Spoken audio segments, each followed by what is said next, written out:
یا قال یوسف لأبیہ یا ابتی، آج بس اتنی ہی بات ہوگی، اس سے آگے میں نے بات کرنی نہیں ہے، بس یا ابتی تک میں پھنس گیا ہوں۔ جب یوسف علیہ السلام نے اپنے والد سے کہا یا ابتی یا ابتی، دیکھیں اگر میں نے آپ سے کوئی بات کرنی ہو نا تو مجھے پہلے انٹروڈکشن کی ضرورت نہیں ہے۔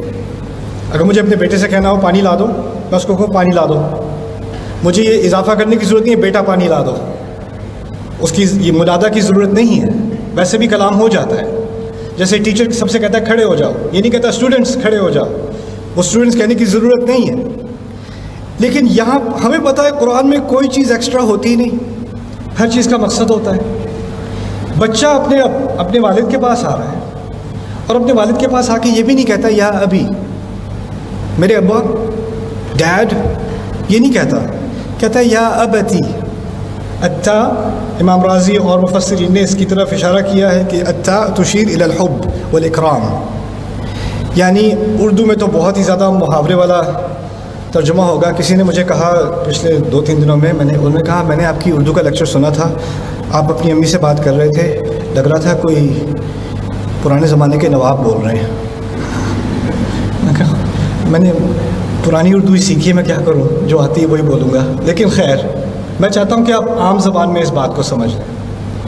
یا ابتی میں 2 باتیں ہیں، ایک تو آپ نے ابو کو پکارا ہے، آپ لوگ ابو کو کیسے پکارتے ہو، کس لفظ سے پکارتے ہو؟ ابو، بابا، پاپا، کچھ لوگ ڈیڈی کہتے ہیں، ذرا ویئرڈ ہوتا ہے لیکن کہتے ہیں۔ امریکہ میں ڈیڈ کہتے ہیں، بھائی ڈیڈ، آئی کال ہم پاپا۔ جو تا ہے نا اس کا میں ترجمہ انگلش میں پتہ ہے کیسے کروں گا، dad I love you, papa I love you.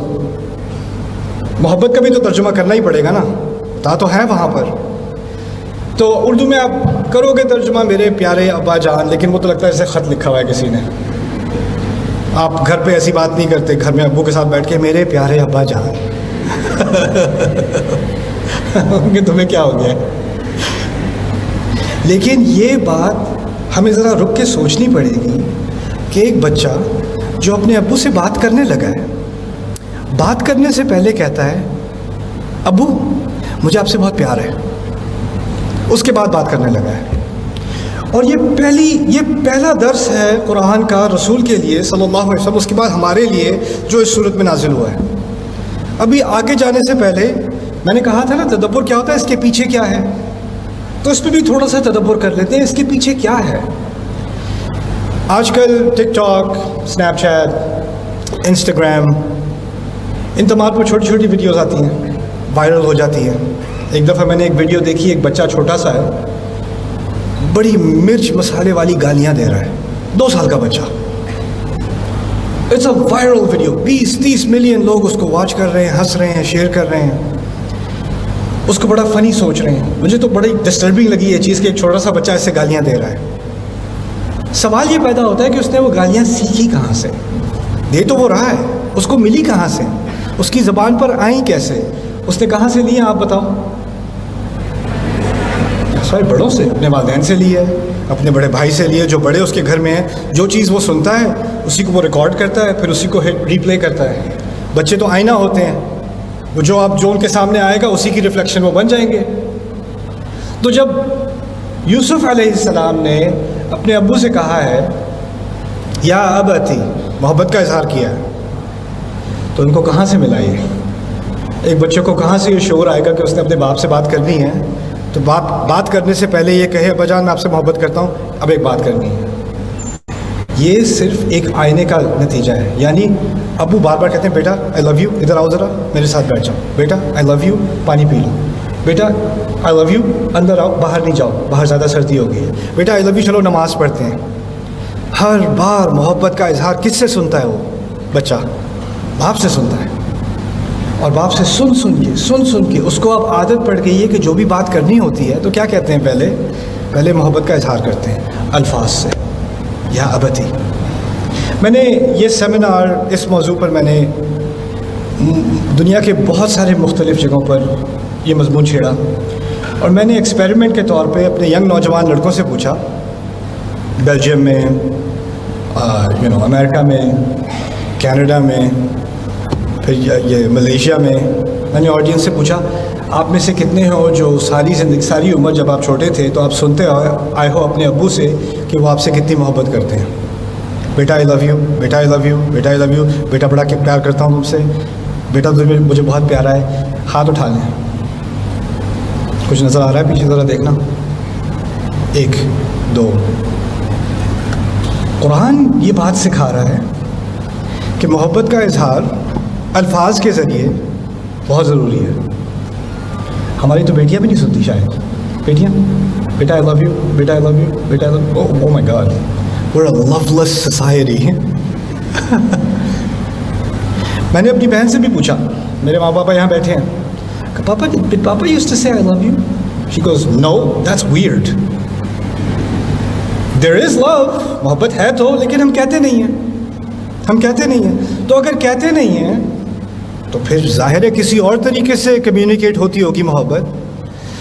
تو اگر ہمیں واقعی محبت سمجھنی ہے اور یہ ان الفاظ کے اندر محبت ہی ہے، تو محبت سمجھنے کا ایک طریقہ میں آج آپ کو سمجھا دوں، پھر یہ آیت اور یہ باقی صورت سمجھ میں آئے گی. محبت کو سمجھنے کے لیے 5 طریقے ہوتے ہیں جن کے ذریعے میں کسی کو بتا سکوں یا اس تک یہ پیغام پہنچا سکوں کہ مجھے اس سے محبت ہے. سب سے آسان طریقہ الفاظ ہے. الفاظ وہ ہمارے ہاں تقریباً حرام ہیں.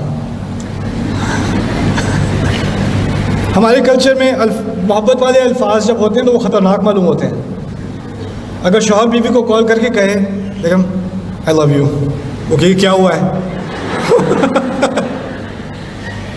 Oh no. اگر بچہ باپ سے آ کے یا ماں سے آ کے کہے گا ماما آئی لو یو سو مچ، پتہ ہے اب آگے سے پیسوں کی درخواست آنے والی ہے. یعنی محبت کا اظہار اصل میں ٹرانزیکشن کی تیاری کے لیے یا کسی ڈیزاسٹر کی پریپریشن کے لیے پہلے ہم کہتے ہیں آئی لو یو، زیادہ نہیں مارنا، آئی لو یو. تو یہ صرف ایک ان کیس آف ایمرجنسی ایک بٹن ہے ہمارے ہاں. محبت کا اظہار عام نہیں ہے. تو پھر عام کیا ہے؟ ایک اور طریقہ. تو پہلا طریقہ ہے الفاظ. یہ یاد رکھتے ہیں 5 طریقے ہوں گے. پہلا طریقہ کیا ہے؟ الفاظ. دوسرا طریقہ ہے خدمت. ماں بچے کے لیے ناشتہ بنا دے گی، جو ہے کپڑے استری ہو جائیں گے شوہر کے لیے، یا گھر صفائی کر دی جائے گی، یا جو کہا تھا وہ کر دیا، جو پوچھے بغیر بھی کر دیا. ٹھیک ہے، اتنا خیال رکھا، پاؤں دبا دیے، کچھ کر دیا. یہ خدمت ہوتی ہے نا. اب خدمت کرتے ہیں تو خیال یہ آتا ہے کہ چلو خدمت کر دی ہے تو اب الفاظ کی تو ضرورت نہیں ہے، خدمت خود ہی سے بول رہی ہے مجھے کتنی محبت ہے. لیکن ہمارے یہاں کچھ کہ ہاں بہاولپور میں نہیں ہوتا، یہ صرف ملتان میں ہوتا ہے. میں بھی آپ اس سے امیون ہو، یہ صرف ملتان کا مسئلہ ہے. میں بتاتا ہوں. وہ یہ ہے کہ وہاں پر نا کچھ لوگ ایسے ہوتے ہیں جو خدمت کر رہے ہوتے ہیں لیکن الفاظ پہ اتنی نفرت ہوتی ہے. کچھ مائیں ہیں وہاں پہ ملتان میں، یہاں پہ نہیں ہے. ناشتہ بناتے اتنا طنز، اتنی تنقید، اتنی ڈانٹ، ہر چیز کو کرٹیسائز کرنا، اور پھر یہ لو انڈے کھاؤ.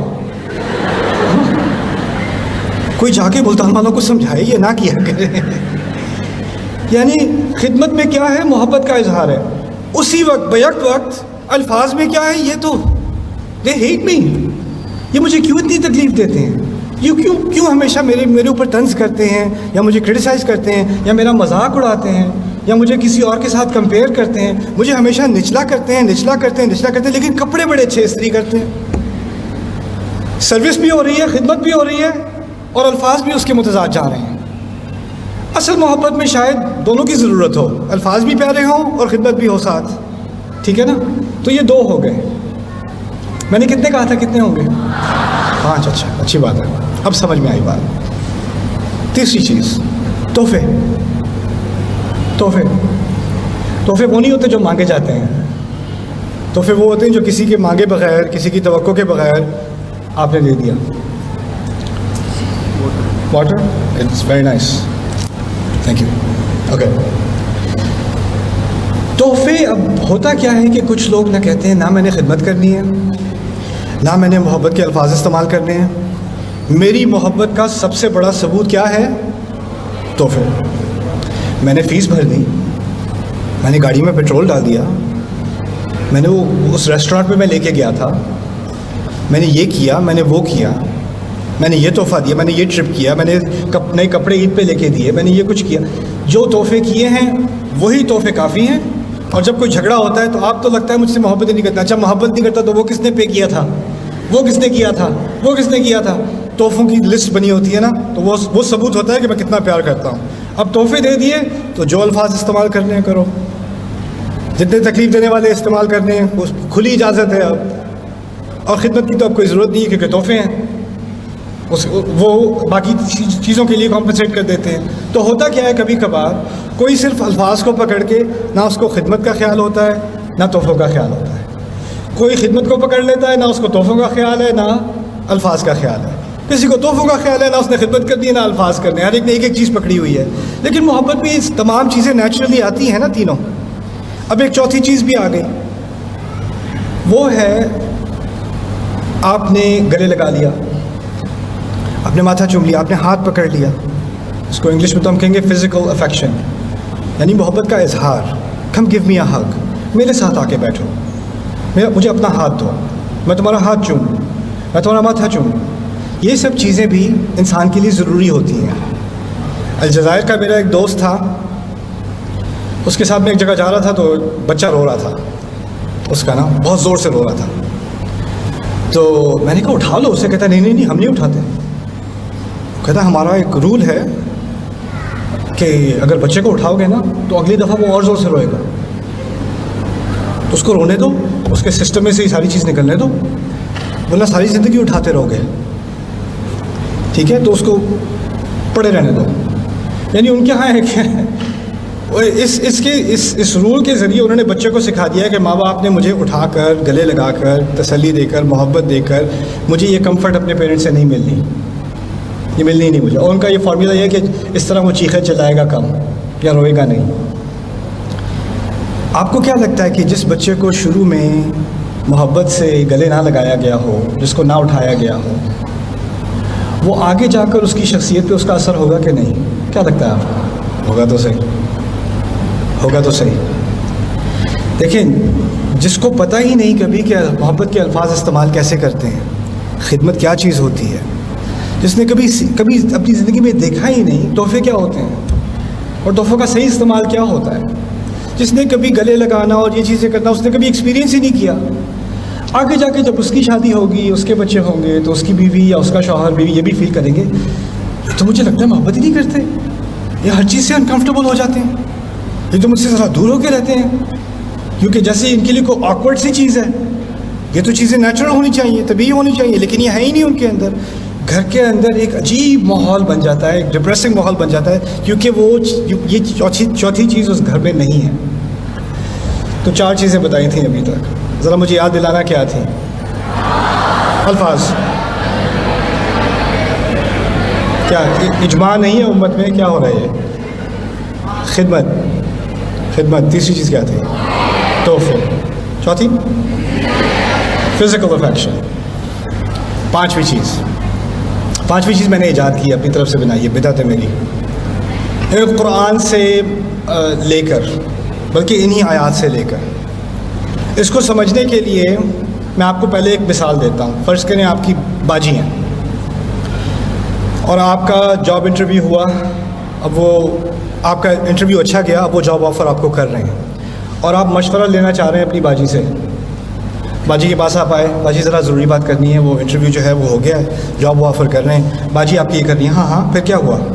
اچھا, یہ تو اچھا ہوا, تو کر لو, اس میں کیا ہے؟ ہاں ٹھیک ہے تو پھر آپ ذرا تنگ آ کے کہتے ہو, باجی ذرا 1 سیکنڈ فون رکھ کے مجھ سے ذرا بات کر لیں. نہیں, میں سن رہی ہوں, میرے کان چل رہے ہیں, میں کان سے نہیں ٹائپ کر رہی, ذرا باجی پلیز ذرا مجھے دیکھ کے ذرا بات کر لیں.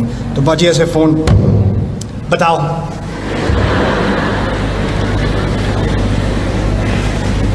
یہ ہوتا کیا ہے, کسی کے دل میں آپ کے لیے جگہ نہیں ہے اس وقت, اس کا دل کہیں اور لگا ہوا ہے, اور اگر زبردستی آپ اپنے لیے جگہ نکلوا بھی لو, وہ سن بھی لے, دل سے نہیں سن رہے. دل میں جگہ بنانا جو ہے نا, یہ بڑا مشکل کام ہوتا ہے. آپ دیکھیں کہ بہت سارے رشتوں میں میں آپ کو ایک اور خطرناک مثال دیتا ہوں. میاں بیوی جو ہیں وہ ڈرائیو کر رہے ہیں اکٹھے. تو جو شوہر ہے نا اس کے دماغ میں کوئی بات آئی ہوئی ہے جو وہ کہنا چاہ رہا ہے بیوی سے, لیکن وہ اس کو پتہ ہے اگر میں کہوں گا تو خیر نہیں ہے. تو ابھی وہ پروسیس کر رہا ہے کہ میں اس کو بتاؤں یا نہ بتاؤں, اس بات کا ذکر کروں یا نہ کروں, کہ اس نے جو بات مجھ سے کل کہی تھی اس نے مجھے ہرٹ کیا ہے یا مجھے کوئی تکلیف دی ہے. تو وہ سوچ ہی رہا ہے. مسئلہ یہ ہے کہ مرد جو ہے اللہ تعالیٰ نے ہمیں کافی معاملوں میں عقل مند بنایا ہے, سوچنے کے معاملے میں تھوڑا بیوقوف بنایا ہے. ہماری شکل پہ پتہ چل جاتا ہے کچھ سوچ رہا ہے بندہ, کچھ چھپا نہیں سکتے. اور آپ کی بیوی نے پی ایچ ڈی کی ہوئی ہے آپ کی شکل پڑھنے پہ, تو وہ آپ ڈرائیو کر رہے ہو اور آرام سے وہ آپ سے دنیا زندگی کا سب سے خطرناک سوال وہ آپ سے پوچھتی ہے, کیا سوچ رہے ہیں؟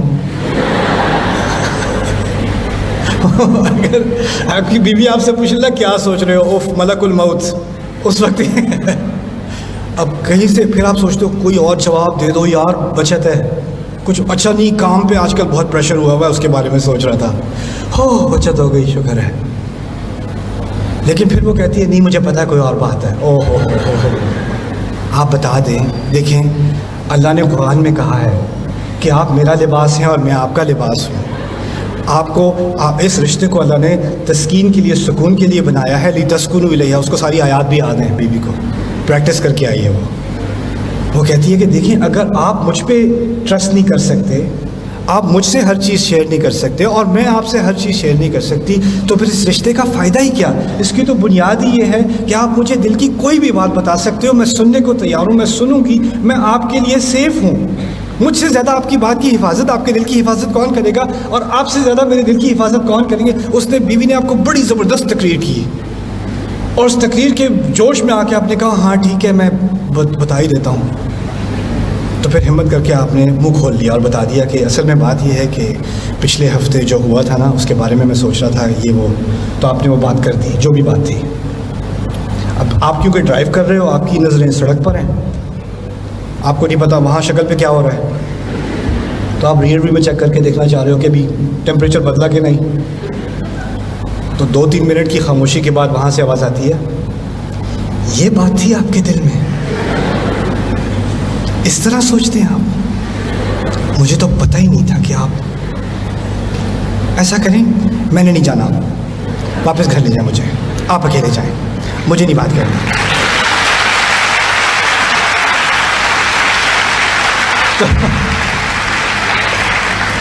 تو لوگ تالیاں بجا رہے ہیں, وہ اندر رو بھی رہے ہیں, مجھے پتا ہے. تو خیر, اب شوہر نے کیا سیکھا اس پورے ایڈونچر سے؟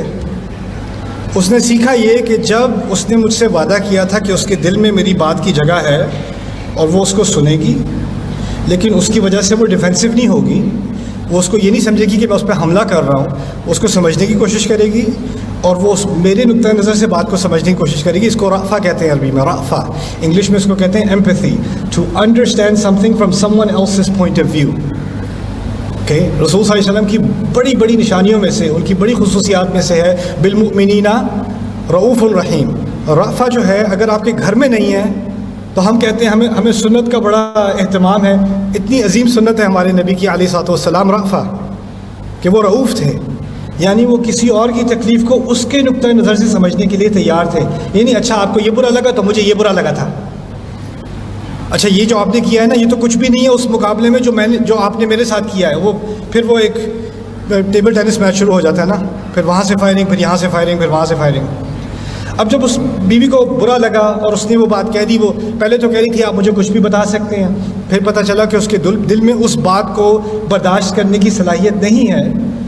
تو شوہر نے کہے بغیر ایک بڑا عظیم درس اپنے لیے سیکھ لیا, اس نے ایک ہدایت لے لی اپنے لیے.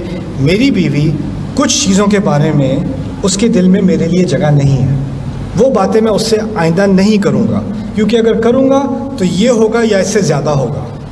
اب اس بیوی نے اس شوہر کو سکھا دیا ہے کہ اب آپ میرے بارے میں جو یہ باتیں آپ کے دل میں ہیں نا, یہ آپ دل میں ہی رکھا کریں, یہ میرے سامنے نہ کریں, مجھے اس کی ٹالرنس نہیں ہے. اور یہ دوسری طرف بھی ہوتا ہے, بیوی ہو سکتا ہے شوہر سے کوئی بات کرے کانفیڈنس میں اور وہ پھٹ جائے.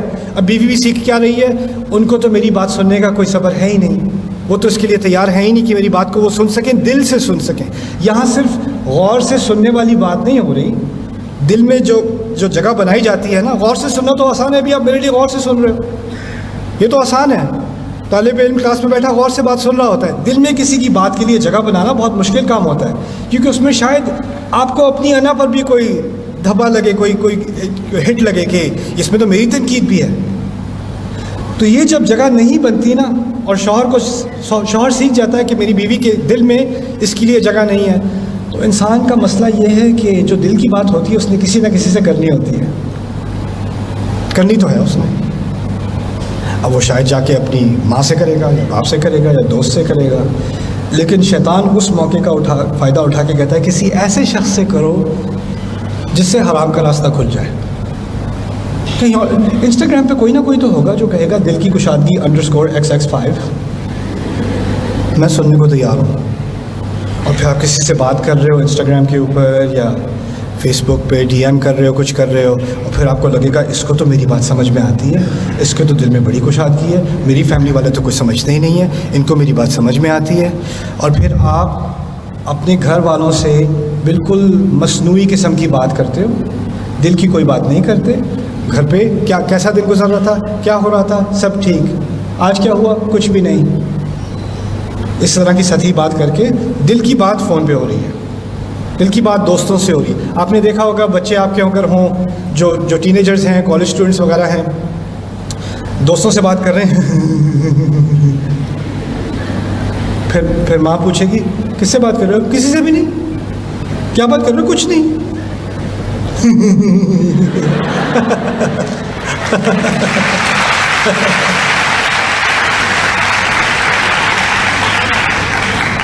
پانچویں چیز ہے دل میں اسپیس بنانا. اب دیکھیں واپس اس آیت کی طرف آتے ہیں. میرا مقصد تھا اس آیت کے بارے میں بات کرنا. اس آیت میں اللہ تعالیٰ نے ایک بچے کو، یوسف علیہ السلام کو، اتنا کمفرٹیبل بنایا ہے کہ وہ اپنے ابا کے پاس جا کے اس نے ایک خواب کی بات کرنی ہے. لیکن خواب کی بات کرنے سے پہلے وہ اپنے والد کو اویئر کرنا چاہتے ہیں، ان کو آگاہ کرنا چاہتے ہیں کہ یہ بات ذرا ضروری ہے، مجھے آپ کے دل کی ذرا پوری کمپلیٹ سپیس چاہیے. ابھی آپ کسی بھی کام میں مصروف ہوں اس کو پاز کر دیں، مجھے آپ کی مکمل اٹینشن چاہیے اور آپ کے دل کی کشادگی کی ابھی مجھے ضرورت ہے. جب انہوں نے یہ سپیس دی تو انہوں نے کہا انی رأیت 11 کوكبا والشمس والقمر رأیتهم لی ساجدین. اب دیکھیں ہم نے اپنے کلچر میں پہلے تو یہ کیا ہے کہ بچوں کے ساتھ ہم کہتے ہیں کہ بچوں سے سختی نہ کرو تو وہ بگڑ جاتے ہیں، بچوں سے سختی نہ کرو تو وہ بگڑ جائیں گے.